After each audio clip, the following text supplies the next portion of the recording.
Wie is die belangrikste in jou lewe? Kom ons haak net eers by daardie een vraag vas. Wie is die belangrikste in jou lewe?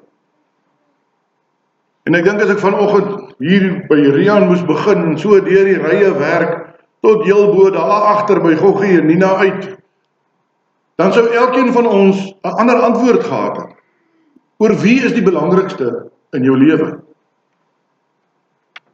Ons lees in Lukas 24 hoe Jesus vir 2 van sy ontstelde en verwarde disippels perspektief gegee het oor sy kruisiging, maar ook oor sy opstanding. En hy doen dit uit die Ou Testament. Ons lees in vers 27, hy het Moses en al die profete en al die skrifuitsprake wat op hom betrekking het, vir hulle uitgelê. Jesus Christus, die Seun van God, is die sentrale openbaring van God self en van sy verlossing aan almal wat in hom glo. Die hele Ou Testament boodskap kom tot vervulling en tot openbaring in homself. En daar is seker nie 'n gebeurtenis in die Ou Testament waar dit duideliker is as in hierdie gebeure waar Abraham vir Isak moes gaan offer het nie.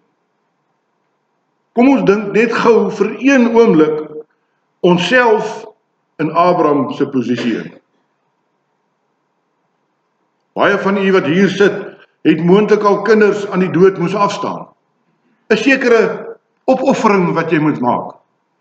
Maar was jy ooit in jou lewe gevra om jou enigste vir wie jy onvoorwaardelik lief is te gaan offer? Het ek en jy al ooit in daardie situasie beland waar ons paniekerig raak oor die persoon vir wie ek die liefste in my lewe is? Abraham, 'n pa wat sy geliefde seun moet prysgee, moet opoffer, om dit sommer baie hard en kras te stel, moet doodmaak om aan God gehoorsaam te wees. Kan 'n mens jouself dit indink? Maar dit is presies wat die Vader van ons Here Jesus Christus gedoen het. Net baie erger. Selfs toe sy seun daar in Getsemane vir hom gevra het om hierdie beker asseblief by hom te laat verbygaan, om sy lyding in God verlatenheid by hom te laat verbygaan, het hy nie toegegee nie. Hy het getrou gebly aan sy raadsplan om sy enigste seun te offer vir die sondeskuld van elkeen wat in hom glo. Vir die sondeskuld van elke sondaar mens wat bereid is om sy lewe te verander tot eer van God. En anders as Abraham was daar nie 'n plaatsvervanger nie. Sy seun, wat van ewigheid af al in een wese met die Vader was, is die plaatsvervanger vir mense wat hom, wat God is, verraai het, wat hom verag het, wat teen hom gerebelleer het. Mense soos ek en jy. Mense vir wie ons eie belang so voorop geraak het, dat God en sy koninkryk nie meer eerste prioriteit in ons lewens is nie. So baie hoor ons, dis 'n gespook en 'n gespartel om kop bo water te hou. Maar ten spyte van die gespook en geskarrel, het ek en jy vanoggend dankie gesê dat ons wakker geword het, dat ons die voorreg het om nog te kan spook en spartel om aan die lewe te bly. Isak, 'n seun wat nie eens verstaan het nie, maar gaandeweg moes agterkom dat hy die een is wat God gaan voorsien om te offer. 'n Seun en wat hom dan oorgee aan hierdie brandhout om vasgebind te word. Sy pa gereed met die mes in die hand om hom te slag soos 'n skaap. Helder en duidelik sien ons Jesus as die Seun van God, wat anders as Isak van die begin af presies geweet het wat op hom wag. Hy is deel van die drie-eenheid. Hy het geweet wat op hom wag, presies geweet dat hy die lam is wat geslag sou word vir mense se sondes. In oorgawe het hy hierdie lydensbeker aanvaar, wat sy Vader oor hom bestem het. Sonder om gedwing of vasgebind te word, het hy homself gewilliglik oorgegee om in ons plek te ly. Om in die plek die ewige helse straf van sy Vader op die sonde van mense te verduur. Sonder 'n skaapram wat in die bos vashak as alternatief. Ja, daar aan die kruis waar Jesus Christus homself offer, daar sien ons hoe God gelyktydig volkome geregtigheid aan die een kant, maar aan die ander kant volkome genadig kan wees. Ons sien daar hoe God vir ons die lewe bewerk deur die dood van sy seun, lewe vir ons uit die dood van sy seun. Liewe broer en suster, verstaan ek en jy vanoggend so klein bietjie van die liefde van God? Verstaan ons so klein bietjie wanneer ons woel en werskaf en met mekaar redeneer en stry en verstaan ons so klein bietjie van die liefde van God?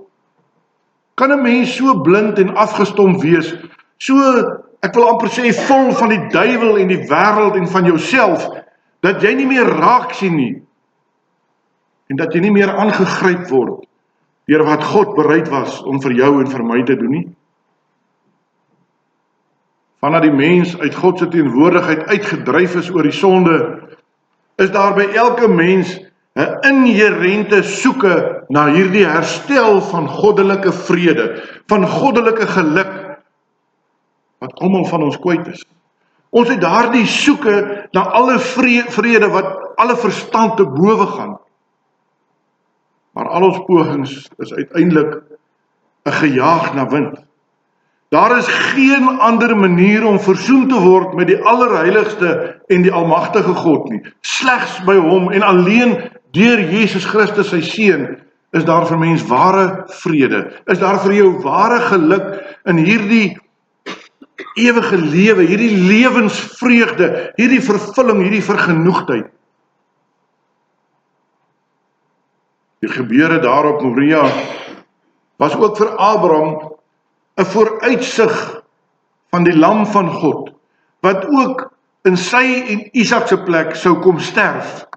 Maar dit kon vir hom nie so duidelik gewees het as wat dit vir ons is, omdat ons dit in die Nuwe Testament in die Openbaring gebring word vir ons nie. Daar is 'n ander boodskap in daardie gebeure wat vir Abraham waarskynlik baie duideliker was. En kom ons kyk weer na wat met Abraham gebeur het, om daardie boodskap raak te sien en dan te besin. Die hoofkarakter, soos ons gelees het, is Abraham.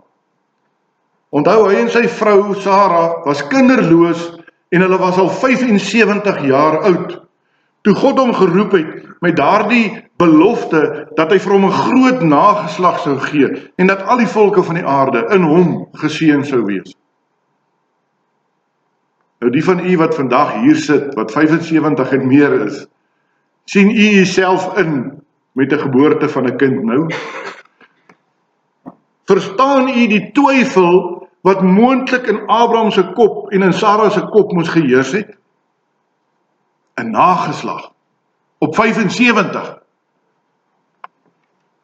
Onthou dat die belofte van oorwinning oor Satan en oor die sonde geleef was in die belofte in die nageslag, die saad wat sou kom. Om sonder 'n nageslag te sterf was vir hulle soos om sonder hoop op die ewige lewe te sterf. Dit het goed gegaan met Abraham. Hy was voorspoedig in sy lewe, maar maand na maand was daar geen swangerskap nie. 1 jaar na die ander, vir dekades. Eers 25 jaar later, toe Abraham al 100 jaar oud was, toe het hy en Sarah 'n seentjie, en hulle noem hom Isak.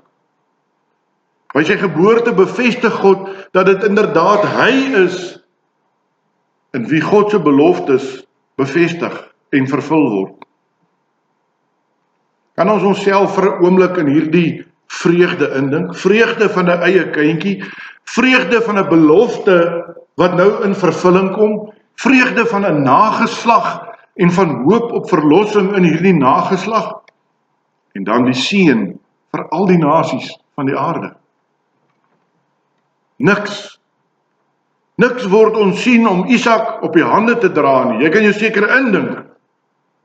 Alles fokus nou op hom wat van God ontvang is, op hom in wie die res van die beloftes en die seën opgesluit lê.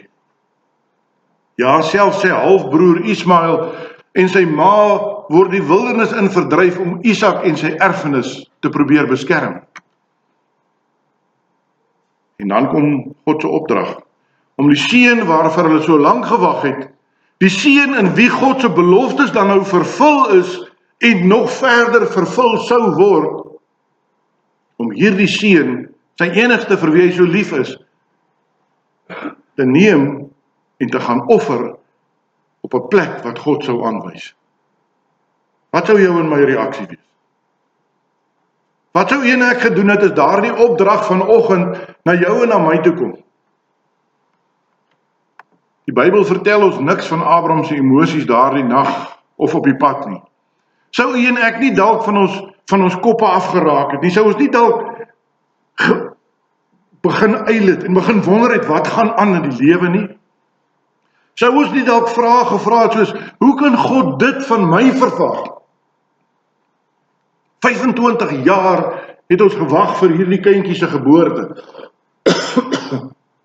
En nou moet ons hom gaan offer. Nou moet ek hom na die altaar lei en hom gaan offer. Is hierdie seun nie dan juis die vervulling van God se beloftes nie? Hy het tog self so gesê. Maar as jy lank genoeg met God op sy pad loop, dan groei geloof tot 'n aanvaarding verskoning, sonder bevraagtekening, sonder die nodigheid om in besonderhede te verstaan hoekom en waarom goed in my en jou lewe gebeur. Abraham weet dat God vertrou kan word. Want as hy die slawe agterlaat, dan sê hy in vers 5, ons sal terugkom. Hoe weet hy sekerlik nie, maar Abraham is oortuig daarvan dat God weer vir Isak uit die dood sal opwek. En ons lees dit in Hebreërs hoofstuk 11. En toe Abraham by die punt kom om Isak te offer, vasgebind daar op die altaar, mes omhoog, op die punt om hom te slag, soos wat u en ek 'n skaap slag. In sy hart en in sy gees het hy reeds vir Isak geoffer. Hy moet nou net oorgaan tot die daad. Dan kom God se voorsienigheid, dan kom die uitkoms wat asemrowend is. Hy stop Abraham, want sy geloofstoets is verby. Liewe broer en suster, ek en jy wat al moeilike dinge in ons lewens moes aanvaar en beleef. En nou praat ek, en ek kan nie uit ondervinding uit praat nie, maar die van u wat al 'n geliefde, dalk ouers wat al 'n kind aan die dood moes afstaan. Het jy jou geloofstoets geslaag? Het jy op die punt gekom dat jy God se wil aanvaar sonder om vraagtekens te hê die hele tyd? Het jy al jou pa en jou ma se dood verwerk, jou boetie of jou sussie, as God se wil in jou lewe? Prediker sê, daar's 'n tyd om te lewe en daar's 'n tyd om te sterwe. En daardie tyd word nie deur jou en my bepaal nie, dit word deur God bepaal. Ekskuus daarom dat ek jou en Joggie as 'n voorbeeld gebruik. Ek praat nou die dag met hulle wat kinders aan die dood moes afstaan. Ek sê, het julle al op die punt gekom om te besef, ek en jy spook nou al vir 60 jaar om op die punt te kom waar ek gereed is om na God toe te gaan. Daai kind het dit bereik op 2030. Wat 'n wonderlike voorreg. Ons is besig om op ons pad te loop wat God vir ons uitgestip het, wat hy vir ons bepaal het. En dan vra ons, watter geloofstoets? En dit waar waaroor dit gaan, begin in vers 1, daarmee dat God Abraham op die proef gestel het, met hierdie opdrag om Isak te gaan offer. Die toets vir Abraham was, op wie het Abraham gefokus? Op wie fokus Abraham in hierdie toewyding van hom aan God? Fokus hy steeds op God as die gewer, as die vervuller van beloftes? Of fokus hy op sy eie pyn en smart, sy eie seer, sy eie bekommernis, sy eie vraagtekens?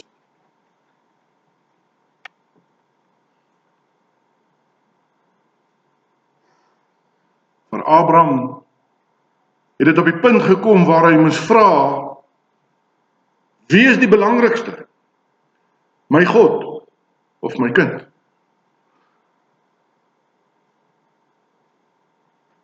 Wat was die bewys dat Abraham steeds vir God gedien het? Hierdie onvoorwaardelike gehoorsaamheid aan die Here. Daardie vashou aan dit wat nog vastigheid in ons lewens kan bring. Sy geloof het sigbaar geword in sy dade. Dit het, ons kan vir mekaar sê, volkome geword in sy dade. Soos Jesus Christus tot die einde toe gehoorsaam. En dit is die les wat waarskynlik vir Abraham makliker was om te hoor as vir ons wat dit so maklik mis. Ons lees so maklik hierdie goed gerieflikheidshalwe mis, sodat dit ons nie emosioneel moet raak nie. Ons dink mos meestal dat afgode net beelde en dinge in die natuur is wat aanbid kan word. Maar my broer en my suster, het my en jou kind nie ons afgod geword nie. Is ek nie bereid om alles te doen terwille van ons kinders nie? Terwille van ons kinders nie.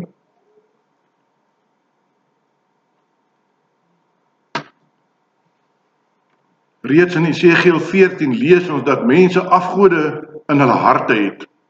En daarom dat Calvin geskryf het dat die mens se hart 'n fabriek van afgode is. Wat is die afgode van ons tyd? Kyk maar waarin soek mense vandag hulle vrede. Wat is daar die een ding wat hulle ten alle koste wil hê, wat hulle heeltemal gelukkig sal maak? Vir party is dit skoonheid. Vir ander is dit rykdom. Dalk 'n suksesvolle loopbaan, dalk 'n akademiese prestasie of die keuse van 'n sportspan. Daar is soveel goed wat ons kan noem.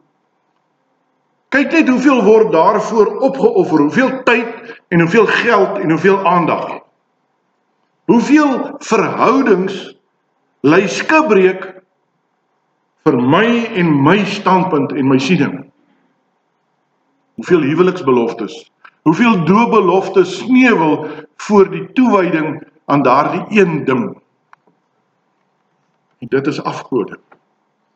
Ek moet waak. Ons is op pad na nagmaal as die Here wil volgende Sondag. Daarom moet ons onsself voorberei. Daarom kom die Here en hy wys vir ons op hierdie afgode in ons lewens. Daar is geen ander uitkoms nie as net die volmaakte offer van Christus Jesus alleen. Net in hom is daar weer ware lewensvreugde, ware vrede, ware vreugde. Met sy offer en sy oorwinning het hy ons ook verlos van die verslawing aan afgode. Vir Abraham was die gevaar dat hy Isak 'n afgod kon maak. Wat is myne en joune? Hoe identifiseer 'n mens daardie moontlike afgod in jou lewe? Kan jy glo, my liewe broer en suster, dat selferkenning 'n afgod kan raak? Iemand teen my wil, teen my besluit, teen my standpunt, teen my siening ingaan, en hy is nie bereid om tot 'n punt van verskoning te kom nie, dan raak selfverheerliking 'n afgod, want ek wil sy meerdere wees. Onthou, dis nie net noodwendig verkeerde dinge doen soos dwelms of drank of pornografie of wat ons ook al kan noem nie. Dit kan ook goeie dinge wees. Dit kan ook jou verhouding met jou vrou, met jou man, met jou kind wees. Wat jou weerhou om ten volle met oorgawe tot eer van God te lewe. Wat is die beste ding, of die beste iemand, wat ooit met enige een van ons as mens kan gebeur? Gaan kyk 'n bietjie, wat of op wie spandeer jy jou tyd? Gaan kyk 'n bietjie, op wat of op wie spandeer jy jou geld, jou aandag? Ondersoek daardie emosies wat jou wil oorneem. Wat of wie is dit wat jou laat ontspoor en geweldig ontsteld laat raak, of uitermate opgewonde dalk laat word?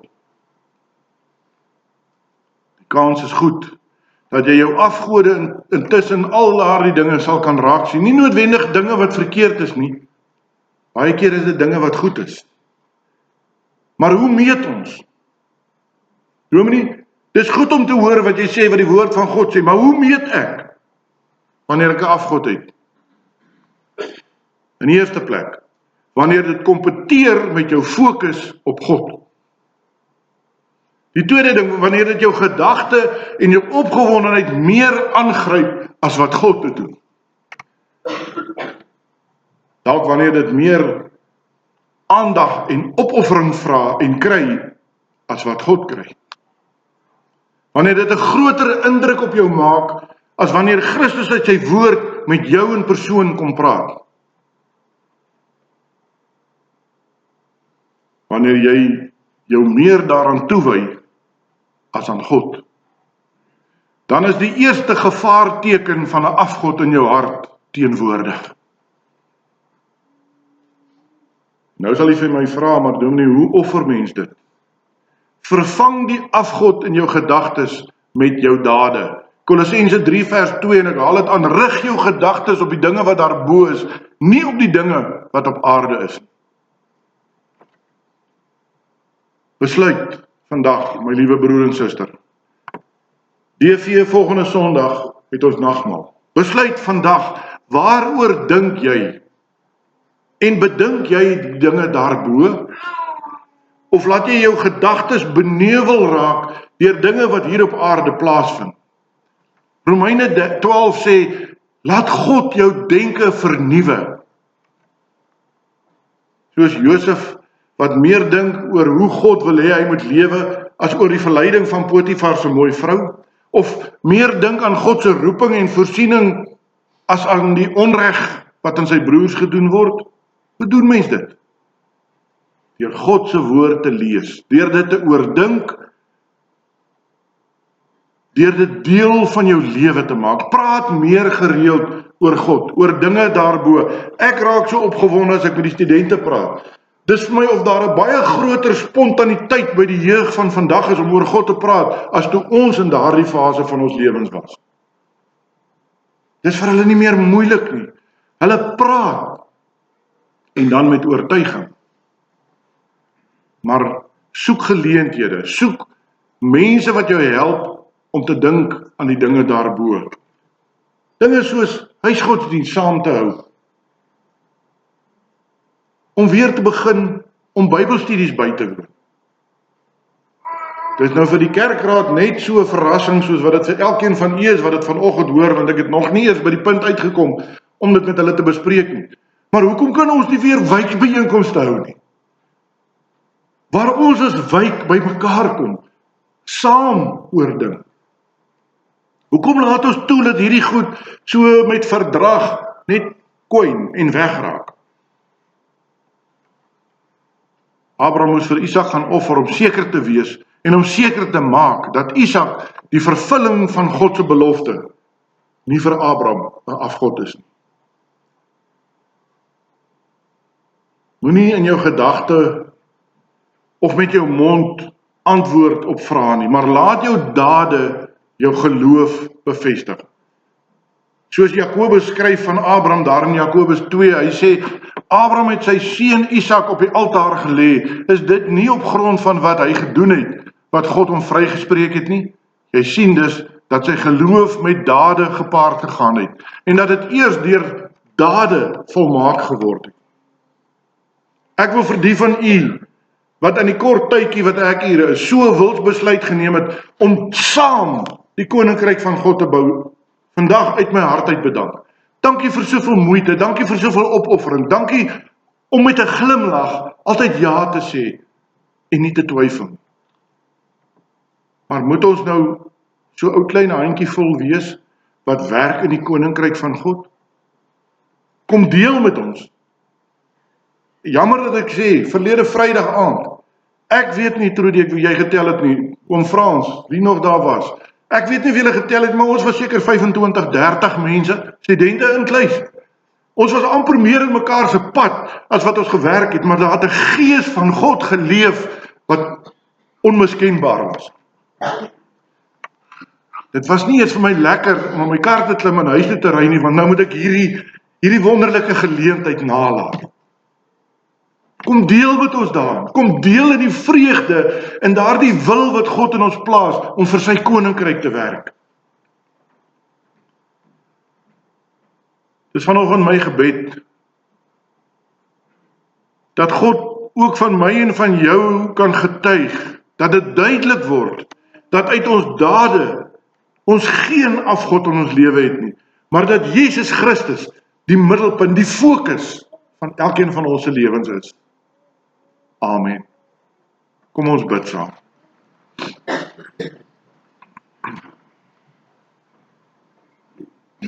Here onse God,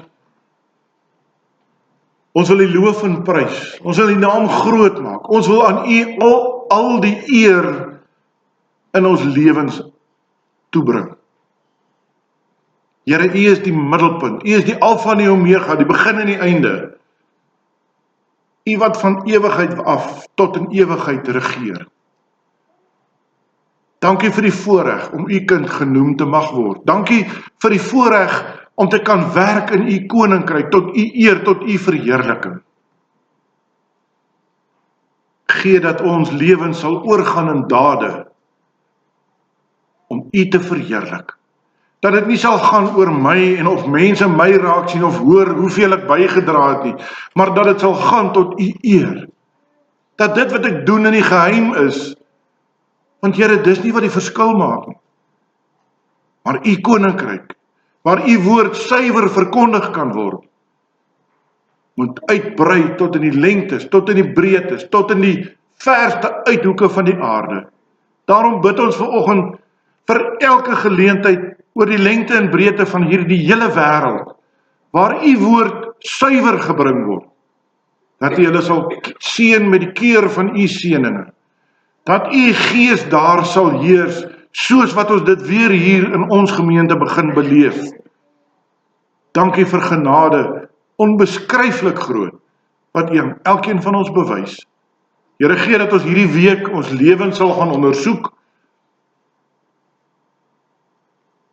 dat ons volgende week sal kom met vreugde, met opwinding, om te kom deel in U liggaam en U bloed. Ons bid dit in diepe afhanklikheid in die naam van Jesus Christus. Amen.